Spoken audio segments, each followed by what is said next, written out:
오늘 설교의 제목을 한번 따라 하실까요? 효과적인 부르심. 존 뉴턴은 1725년 영국에서 태어났습니다.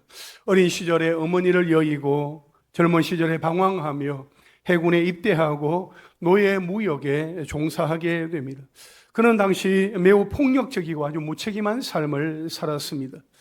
그러던 어느 날 존 뉴턴이 탑승한 배가 폭풍우를 만나 침몰할 위기에 처하게 되었습니다. 그는 폭풍우 속에서 배를 조정하려고 했지만 뜻대로 되지 않았고 그는 자신의 무력함을 깨닫게 되었습니다. 오직 하나님의 은혜만이 자신을 구할 수 있다고 생각한 그는 자신의 삶을 돌아보며 하나님께 간절히 기도했습니다. 그 기도를 통해 그는 하나님의 은혜를 깊이 체험하게 되었고 그 후로 그의 삶이 완전히 변화되었습니다. 그는 노예 무역을 그만두고 신학을 공부하여 목회자가 되었습니다. 목회자로서 존 뉴턴은 하나님과 예수 그리스도의 구원에 대한 메시지를 전하며 많은 사람들에게 영향을 끼쳤습니다. 또 많은 찬송가를 작사했는데 그 중에서 가장 유명한 곡이 Amazing Grace, 우리 한국어 가사로는 나 같은 죄인 살리신입니다. 존 뉴턴은 노예제도 폐지 운동에도 큰 영향을 주었습니다. 그의 회심과 변화된 삶은 많은 사람들에게 감동을 주었고 그는 노예제도의 비인간성과 부당함을 강하게 비판했습니다. 그의 노력은 영국에서 노예제도가 폐지되는 데에 중요한 역할을 했습니다. 그의 삶은 하나님의 은혜가 얼마나 크고 강력한지를 보여줍니다. 그의 깊은 죄악 속에서도 하나님은 그를 구원하셨고 새로운 삶을 주셨습니다. 하나님의 부르심은 우리의 삶을 완전히 변화시킬 수 있습니다. 뉴턴의 회심 후에 변화된 삶은 많은 사람들에게 희망과 용기를 가져다 주었습니다. 그는 하나님의 부르심을 통해 자신의 사명을 발견하고 이를 충실히 감당했습니다. 목회자로서 그리고 노예제도 폐지 운동가로서 그의 삶은 많은 사람들에게 큰 영향을 미쳤습니다. Amazing Grace, 이 찬송곡은 지금도 전 세계적으로 많은 사람들에게 불리고 있으며 많은 이들에게 하나님의 은혜를 상기시키고 신앙을 강화하는 도구로 사용되고 있습니다. 이 존 뉴턴의 이야기는 하나님의 부르심과 은혜에 대한 강력한 증거입니다. 그의 삶과 찬송가는 우리에게 하나님의 무한하신 자비와 사랑을 깊이 깨닫게 합니다. 모세를 부르시고 사울을 불러 바울 되게 하신 하나님은 오늘 우리를 부르셨습니다. 우리 하나님의 부르심에는 특별한 뜻과 계획과 목적이 담겨 있습니다. 그렇다면 그 부르심 앞에서 우리는 어떠한 반응을 하며 살아가야 할까요? 첫째로 바울의 감사, 우리의 감사입니다. 오늘 보면 13절 말씀을 함께 읽겠습니다. 시작. 주께서 사랑하시는 형제들아, 우리가 항상 너희에 관하여 마땅히 하나님께 감사할 것은 하나님이 처음부터 너희를 택하사 성령의 거룩하게 하심과 진리를 믿음으로 구원을 받게 하심이니. 아멘. 바울은 항상 너희에 관하여 마땅히 하나님께 감사할 것은 이렇게 기록하고 있습니다. 바울은 베살로니가 교회 성도들을 생각할 때에 하나님께 감사할 것이 있었습니다. 하나님이 처음부터 그들을 택하사 거룩하게 하시고 진리를 믿음으로 구원받게 하셨기 때문입니다. 이것은 우리의 구원이 우리의 노력으로 되는 것이 아니라 전적인 하나님의 은혜의 결과다 하는 것을 보여줍니다. 동시에 복음에 대한 우리의 믿음은 우리가 하나님께 택함 받은 자임을 보여주는 증거임을 알려줍니다. 그런데 하나님께서 창세전에 우리를 택하셨다는 그 예정론을 잘못된 방식으로 접근하는 사람들이 있습니다. 어떤 이는 이미 모든 사람의 구원이 정해져 있기 때문에 더 이상 전도할 필요가 없다라고 말합니다. 또 어떤 이는 구원받을 자를 미리 정해놓은 하나님은 불공평한 하나님이다 하면서 하나님을 오해합니다. 심지어 어떤 이들은 구원은 하나님의 의지보다는 인간의 의지적인 선택의 결과다, 그렇게 주장을 합니다. 그러나 성경은 우리의 구원이 분명히 하나님께서 만세 전에 미리 정하신 선택의 결과다 하는 것을 강조하고 있습니다. 오늘 본문에서도 하나님이 처음부터 너희를 택하사 라고 함으로써 우리의 영원전 선택을 말씀하고 있습니다. 어떤 사람은 구원받을 자로 영원전에 선택되는 것으로 예정하셨고, 또 어떤 사람은 선택에서 제외되어 멸망받을 자로 육이 버려지는 것으로 예정되었습니다. 그래서 선택은 죄인에 대한 하나님의 무한하신 사랑을 보여주고, 유기는 죄인에 대한 하나님의 무한한 공의를 보여줍니다. 그래서 바울은 하나님의 선택적인 사랑을 염두에 두고 주께서 사랑하시는 형제들아 이렇게 부르고 있습니다. 여러분, 우리 주변에는 복음을 들려줘도 여전히 믿지 않는 사람들이 많이 있습니다. 심지어 아직도 예수를 믿냐고, 예수를 믿느니 차라리 내 말을 믿으라고 하면서 조롱하고 비방하는 사람들이 있습니다. 예수님 당시의 유대인들도 하나님을 믿는다고 하면서도 하나님께서 선지자를 통하여서 예언하신 메시아 예수님이 오셔서 말씀하시고 행하시는 그 능력들을 직접 듣고 보고서도 믿지 않았습니다. 이것은 믿음이 나의 의지와는 상관없는 일이라는 것을 알게 해주는 것이죠. 복음이 믿어진다는 것은 나의 의지를 뛰어넘는 일이 분명합니다. 하나님이 행하시는 일입니다. 과연 하나님이 행하신 일임을 생각할 때에 우리는 하나님께 감사하지 않을 수 없습니다. 여러분, 하나님의 구원의 계획은 완전하고도 변함이 없습니다. 하나님은 우리를 택하시고 부르셔서 성령으로 거듭나게 하시고 우리를 의롭다 하십니다. 또한 하나님이 우리의 모든 죄를 용서하여 주심으로 우리를 거룩하게 또 거룩함에 이르게 하시는데, 이것은 오직 하나님의 은혜를 믿음으로만 가능한 것입니다. 개인의 경건이나 노력이나 행위로는 안 된다 하는 것입니다. 그래서 에베소서 2장 8절과 9절에서는 이렇게 말씀을 하고 있습니다. 우리 다 함께 읽겠습니다. 시작. 너희는 그 은혜에 의하여 믿음으로 말미암아 구원을 받았으니 이것은 너희에게서 난 것이 아니요 하나님의 선물이라. 행위에서 난 것이 아니니 이는 누구든지 자랑하지 못하게 함이라. 아멘. 너희는 그 은혜에 의하여 믿음으로 말미암아 구원을 받았으니 이것이 너희에게서 난 것이 아니요 하나님의 무엇이라고요? 하나님의 선물이라고, 하나님께서 우리에게 거저 주시는 선물이다 라고 말씀을 하고 있어요.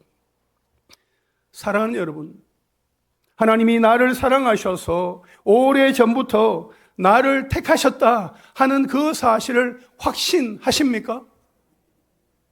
내 삶 속에 주님의 구원하심에 대한 감사와 기쁨이 가득하십니까?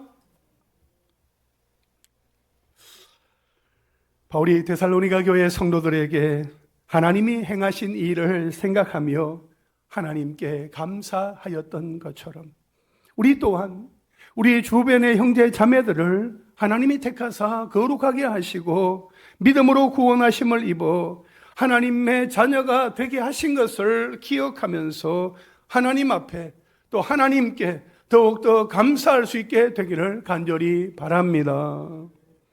우리 교회 성도들 생각할 때에 하나님이 하신 일들임을 믿으면서 하나님께 감사할 것이 있습니다. 지난 수십 년간 한결같이 기도의 자리를 지키면서 구원의 기쁨과 감격을 가지고 교회와 성도들 위하여 기도하며 마음을 모아주시는 분들을 생각할 때에 하나님께 감사합니다. 또 우리 교회에 등록한 지 얼마 되지 않았지만 예배하는 자리에서 하나님을 찾고 구하는 분들을 생각할 때 하나님께 감사합니다. 또한 우리 교회 한 가족이 된 지 불과 얼마 되지 않았지만 앞장서서 섬기며 수고하시는 분들을 생각할 때 참으로 하나님께 감사합니다. 그리고 어제 영유아부 성경학교가 열린 곳에 가보게 되었는데 수고하며 애쓰는 교역자와 부장 그리고 교사들이 있어서 참으로 하나님께 감사했습니다. 주일학교가 점점 자취를 감추고 있는 이때에 헌신하는 교사들과 하나님께서 보내주신 영유아들과 부모님들이 함께 기도하며 또 말씀을 나누는 그 모습들이 참으로 감사했습니다. 아울러 새 가족들도 만나볼 수 있어서 더욱 감사했습니다. 특히 어떤 할머니 권사님은 충남 당진에서 일부러 올라오셔서 따님 가정에 있는 두 손주를 데리고 따님과 함께 성경학교에 참석하신 것이었습니다. 따님이 결혼하기 전에는 신앙생활을 잘 했었는데 지금은 쉬고 있어서 너무 안타까웠는데 오늘 이렇게 함께 올 수 있어서 감사하다고 잘 부탁드린다고 하시는 겁니다. 전사님에게 소개를 하였고 그 따님과도 반갑게 인사를 나누었습니다. 이렇게 참석하니까 참 보기 좋습니다. 다시 믿음 회복하셔서 믿음으로 살아가시면 좋겠습니다. 그렇게 권면도 했습니다. 하나님께서 이런 어떤 만남들을 허락하여 주시니 정말 하나님께 감사할 뿐입니다. 사랑하는 성도 여러분, 여러분의 삶 속에서 하나님께 감사드릴 것은 무엇입니까? 여러분의 일상을 돌아보면서 하나님 감사합니다. 하나님께 전심으로 감사하며 찬양합니다. 그렇게 믿음으로 고백하며 나아갈 만한 감사의 제목들은 무엇입니까? 우리가 하루하루를 살아가는 동안에 날이 가고 달이 갈수록 해가 갈수록 우리의 삶 속에 특별히 우리의 주변에 있는 형제 자매 지체들로 인하여서 하나님께 감사드릴 그 제목들이 더욱더 많아질 수 있게 되기를 간절히 바랍니다. 우리 좌우에 계신 분들과 한번 인사하실까요? 감사합니다. 은혜입니다. 여러분, 감사 그 자체입니다. 우리가 함께 모여서 하나님을 찬양하고 예배할 수 있게 되는 것, 우리 주변의 지체들을 하나님께서 구원하여 주셔서 하나님의 자녀 삼아주신 그 일들을 생각할 때 우리는 감사할 뿐인 것입니다. 우리가 더욱더 하나님 앞에 감사하며 찬양하며 하나님을 예배하며 나아가는, 또 그리고 날이 갈수록 더욱더 감사의 제목들이 많아지는 우리의 삶이 될 수 있기를 간절히 바랍니다. 둘째로 효과적인 부르심입니다. 오늘 보면 14절 말씀을 함께 읽겠습니다. 시작. 이를 위하여 우리의 복음으로 너희를 부르사 우리 주 예수 그리스도의 영광을 얻게 하려 하심이니라. 아멘. 여기에 보면 우리의 복음으로 너희를 부르사, 우리의 복음으로 너희를 부르사 이렇게 말씀을 하고 있습니다. 여러분, 여기에서 우리의 복음으로라는 이 표현은 다른 이가 전한 가짜 복음이 아닌 바울을 통해 전해진 진짜 복음, 정통신앙을 의미합니다. 사랑하는 여러분, 우리는 진짜 복음, 순수 복음, 예수 십자가 복음을 믿고 그 복음을 전해야 합니다. 그 십자가 보혈이 뚝뚝 떨어지는 능력의 복음을 전해야 합니다. 우리가 전하면 전할수록 복음이 더욱더 선명해져서 예수의 이름을 듣는 자들마다 구원의 기쁨과 감격을 경험하고 누릴 수 있게 되기를 바랍니다. 하나님은 성도를 구원하시기 위해서 그의 종들이 전하는 복음을 통해서 부르신다 하는 것입니다. 복음을 전하는 이가 없으면 들을 수 없고, 듣는 것이 없으면 믿을 수가 없으며, 믿는 것이 없으면 구원을 받을 수 없습니다. 따라서 복음을 전하는 것은 죄인으로 하여금 구원을 받게 하는 가장 기초적인 요소입니다. 한마디로 바울과 사도들이 전한 복음은 하나님이 이방인들을 부르시는 부르심의 도구였습니다. 여러분, 바울과 사도들이 그렇게 하나님의 부르심의 도구로 쓰임을 받았던 것처럼 오늘 우리도 부르심의 도구다, 하나님의 부르심의 도구다 하는 그 사실을 기억하시기 바랍니다. 그래서 우리가 있는 자리에서 만나는 사람들에게 복음을 전하는 통로로 쓰임 받으시기를 소망합니다. 여러분, 하나님께서 전도자들을 통하여 각 사람들을 부르시는 그 목적은 아주 분명합니다. 14절 하반절에 보니까 영광을 얻게 하려 하심이니라 이렇게 말씀을 하고 있습니다. 이것은 복음으로 부르심을 받아 주를 믿게 된 사람들의 마지막 결과에 대한 표현인 것입니다. 또한 이것은 13절 마지막에 구원을 받게 하심이니의 또 다른 표현으로 보면 됩니다. 여러분, 성도가 부르심을 받고 구원을 받게 되면 마지막 그 결과는 어떻게 되는 것입니까? 그리스도의 영광에 참여하는 그 영광을 얻게 된다 하는 것입니다. 그렇습니다. 성도는 복음을 믿음으로써 예수 그리스도가 하나님의 보좌 우편에 앉으신 그 영광과 동일한 영광을 얻는 놀라운 축복을 받게 됩니다. 따라서 장차 나타날 영광은 현재 당하는 고난과 비교할 수 없을 정도로 아주 놀라운 것이며 이 땅에서 흘렸던 모든 눈물을 다 씻어버리고도 남을 만한 것입니다. 이처럼 구원받는 자에게 주실 놀라운 영광을 위해 우리를 부르신 이 부르심을 효과적인 부르심이라고 합니다. 이것을 웨스트민스터 소요리 문답 31문에서는 이렇게 정의하고 있습니다. 효과적인 부르심은 무엇입니까? 우리 함께 답해 보겠습니다. 시작. 효과적인 부르심은 하나님의 성령이 하시는 역사로서 우리의 죄와 비참의 상태를 깨닫게 하시고 우리의 지성을 밝혀 그리스도를 알게 하시며 우리의 의지를 새롭게 하시고 우리를 설득하여 복음 안에서 값없이 주시는 예수 그리스도를 영접할 수 있게 하시는 것입니다. 아멘. 여러분, 효과적인 부르심은 무엇이라고 정의하고 있습니까? 누가 하시는 일이라는 거예요?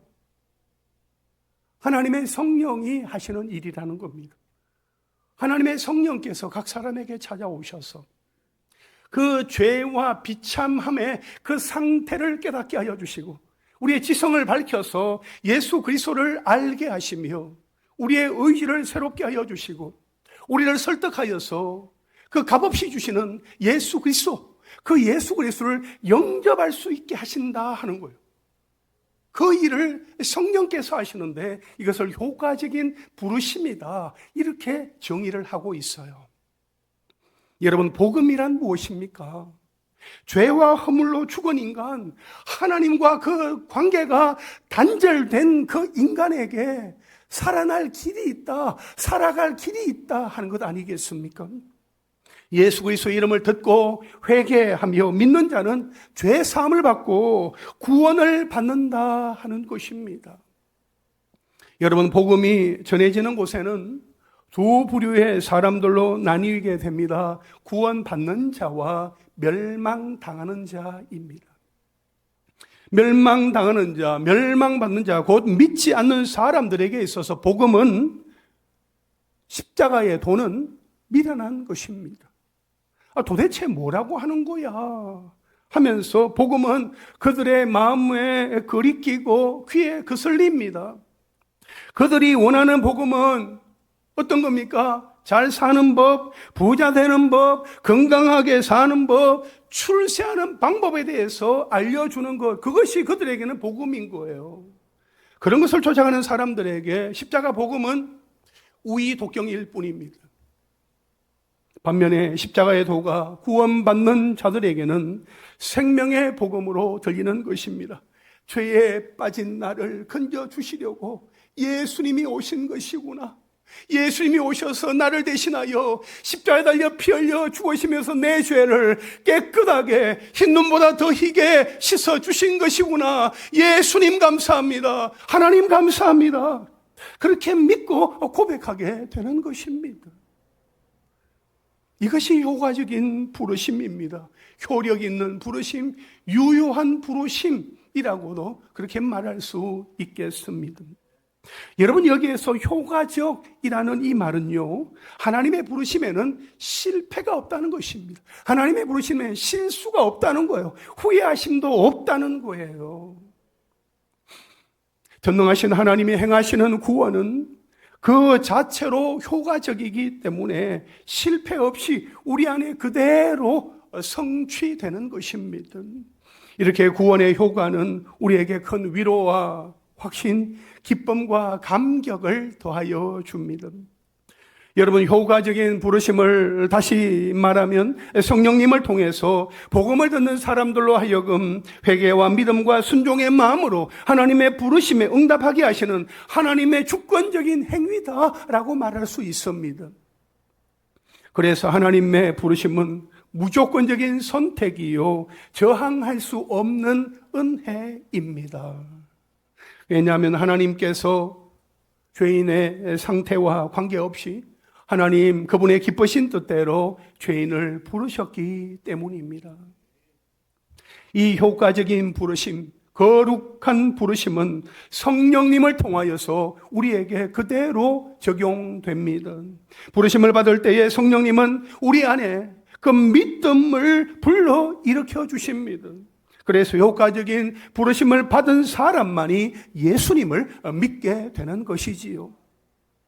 여러분, 하나님이 전도자들 통해서 우리에게 복음을 들려주십니다. 그러나 우리에게 이 구원받는 믿음을 주는 이 효과적인 이 부르심은 온전히 성령님이 하시는 사역이다 하는 것입니다.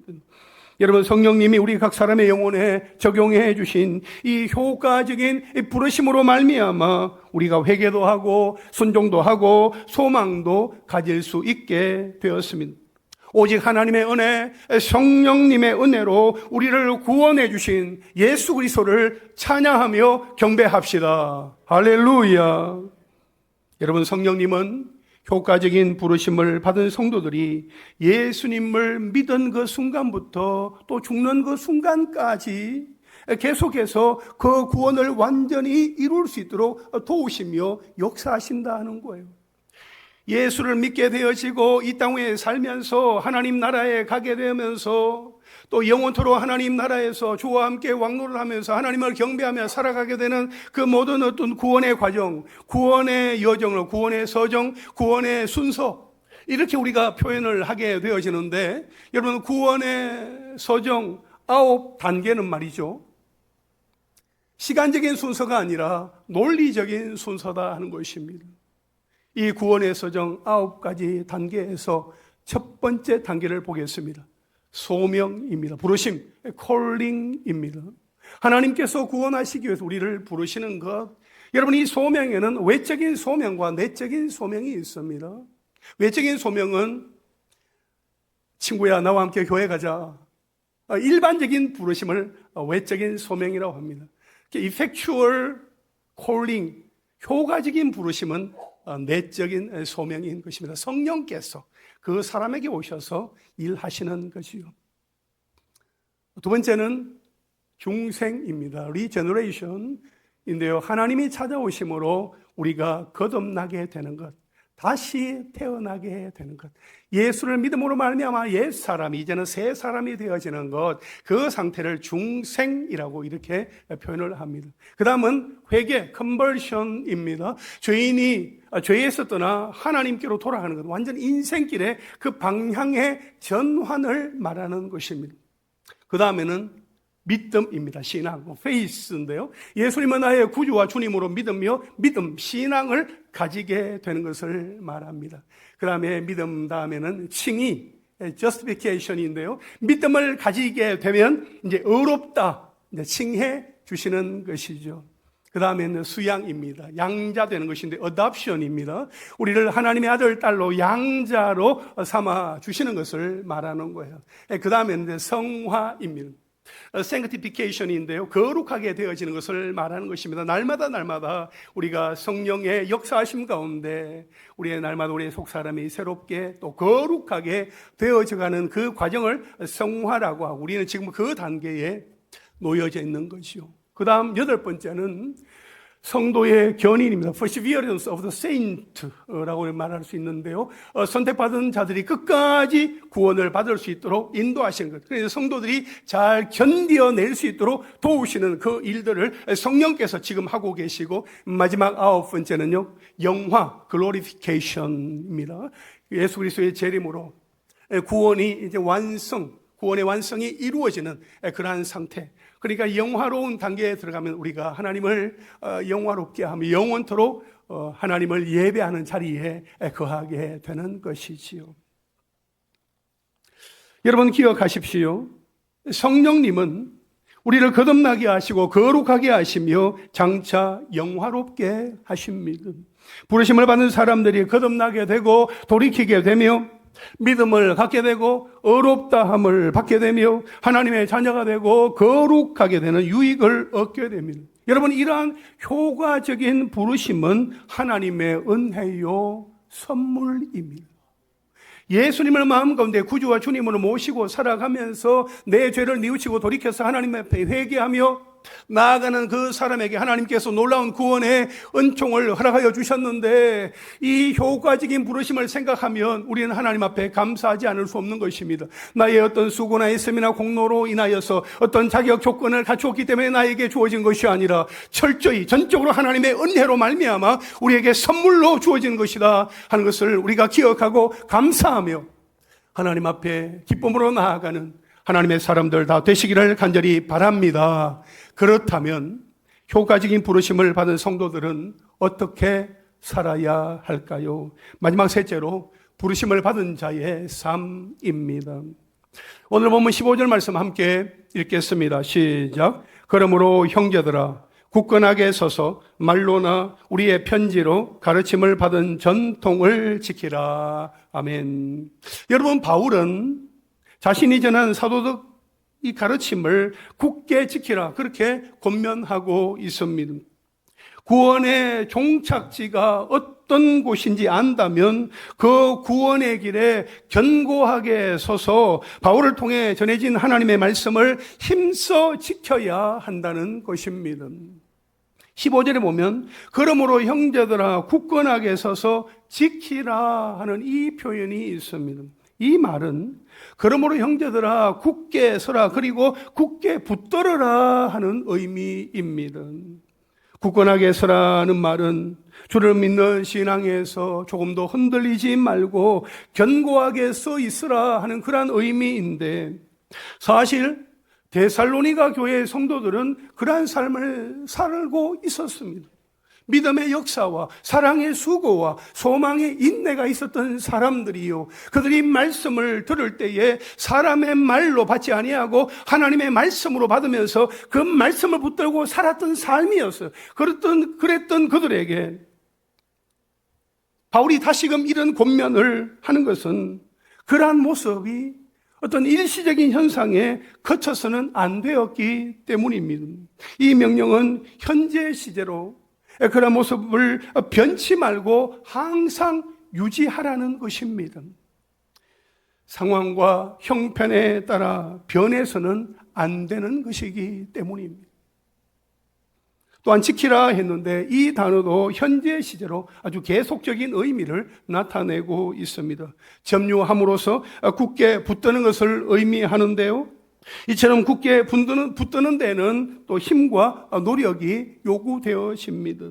거짓 선지자의 미혹을 분별하여 물리치는 그러한 힘이 필요하며 혼란스러운 세상 속에서 받은 교훈대로 흔들림 없이 살아가는 지속적인 노력이 필요하다는 것입니다. 그렇다면 여기에서 굳게 붙들어야 할 그 대상은 무엇이냐 하는 것입니다. 여러분 15절 말씀 중반절에 보면 말로나 우리의 편지로 가르침을 받은 전통, 이렇게 표현을 하고 있습니다. 말, 편지, 전통을 말하고 있는데, 여기에서 말은 바울이 데살로니가에서 처음 복음을 전할 때 가르쳤던 말씀을 의미합니다. 그리고 편지는 이 데살로니가 후서를 보내기에 앞서서 먼저 보내었던 데살로니가 전서를 의미합니다. 그리고 전통은 예수 그리스도에 의해 가르쳐진 복음 진리가 사도들에게 전수되어서 마침내 성도들에게까지 전승된 것으로 바울이 전한 복음을 말하는 것입니다. 여러분, 사도 바울이 성도들에게 전한 것은 주 예수님께 받은 것이었습니다. 고린도전서 11장 23절에 보면 내가 너희에게 전한 것은 주께 받은 것이니 라고 말씀하고 있습니다. 바울은 부활하신 예수님을 만나고 예수님께로부터 받은 것을 그대로 성도들에게 전하였던 것입니다. 그러므로 데살로니가 교회 성도들이 사도 바울로부터 받은 그 말이나 편지로 가르침을 받은 전통은 그 기원, 그 출처가 모두 예수 그리스도이시다 하는 것을 우리에게 알려주고 있습니다. 여러분, 15절에서 바울이 이 말을 한 것은 데살로니가 교회 성도들 중에 일부가 그릇된 재림신앙으로 예수님이 오신대, 예수님이 곧 오셔, 그러니까 우리 이제 일하지 말고 함께 그냥 교회에 모여 있자, 그렇게 말하면서 일은 안 하고 집을 팔고 교회에서만 사는 그런 규모 없는 삶을 살고 있었기 때문입니다. 그래서 그런 미혹을 이길 수 있는 방법을 알려주고 있는 것입니다. 그 방법이 무엇입니까? 그 방법은 바로 주께 받은 것, 곧 복음을 그대로 지키며 사는 것을 말하는 것입니다. 여러분, 데살로니가 교회 가운데 거짓 교사들은 교활하게도 자신들의 거짓 교훈이 마치 바울이 전해준 것처럼, 바울이 전해준 교훈인 것처럼 그 출처를 속였습니다. 그들은 그렇게 성도들을 안심한 이후에 성도들을 미혹했던 것입니다.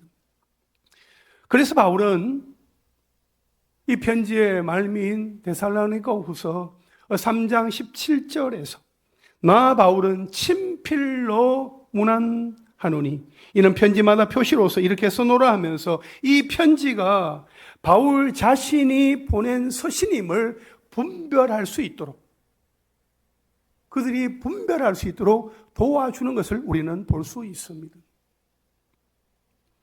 여러분, 바울이 전하는 전통 복음은 예수님께 직접 받은 것이었습니다.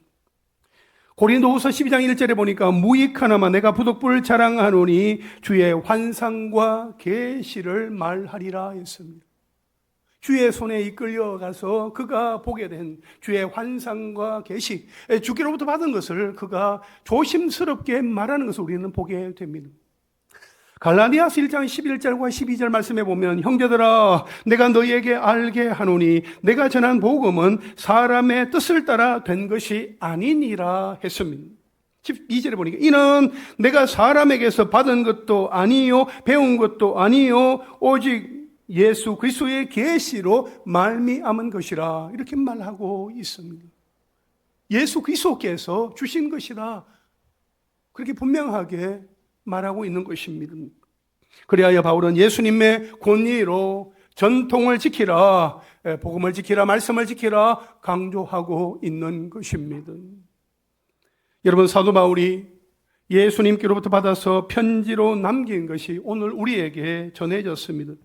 사도 바울은 신약 성경 27권 가운데 13권을 기록하여서 우리에게 편지로 남겨주었는데 우리가 이 편지, 이 복음의 전통을 그대로 지키며 살아가야 하는 그 이유는 분명합니다. 그 이유는 바로 그 복음의 기원, 그 복음의 출처가 바로 예수 그리스도이시기 때문입니다.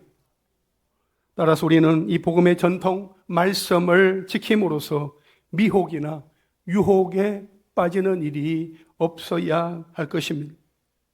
사실 오늘날도 성경에서 벗어난 거짓 교사나 영적으로 오류에 빠진 사람들은 하나님이 자신에게만 기도 중에 음성을 들려주셨다거나 환상으로 보여주셨다 그렇게 말하면서 성도들을 미혹하고 마음을 혼란에 빠뜨린 이후에 주기적으로 물질을 갈취하기도 합니다. 이런 일은 믿음이 있다고 하는 사람들도 많이 배웠다라고 자부하는 사람들도 쉽게 넘어가게 되는 것을 보게 됩니다. 여러분, 그러한 거짓 교훈이나 가르침에 미혹되지 않으려면 하나님의 말씀 위에 굳게 서서 가르침을 받은 대로 지키며 살아야 합니다. 우리가 가까이 하고 있는 이 말씀이 우리에게 영적인 액세서리가 되지 아니하고 하나님의 능력이 되기를 바랍니다. 아무쪼록 하나님의 말씀을 듣고 읽고 배우고 암송하고 묵상함으로 말씀 속에서 살아가는 하나님의 사람들이 다 되시기를 주님의 이름으로 축원합니다. 이제 말씀을 정리하겠습니다. 이사야 43장 1절 말씀 우리 함께 읽겠습니다. 시작.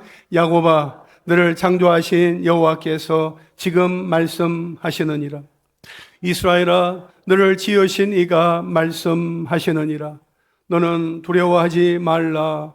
내가 너를 구속하였고 내가 너를 지명하여 불렀나니 너는 내 것이라. 아멘. 내가 너를 구속하였고 내가 너를 지명하여 불렀나니 너는 내 것이라 하나님께서 말씀하십니다. 하나님이 우리를 효과적으로 부르사 우리 모두를 자기의 소유로 친 백성으로 삼아 주셨습니다. 하나님이 우리를 불러주셨기에 우리의 성령을 통해 믿음이 생기고 자라가며 그리스도와 연합하게 되는 것입니다. 구원을 위한 하나님의 효과적인 부르심에는 실패가 없습니다. 실수도 없습니다. 후회하심도 없습니다. 그러므로 우리를 부르신 하나님께 감사하며 부르심에 합당한 삶을 살아가는 저와 여러분 우리 모두가 되기를 주님의 이름으로 축원합니다.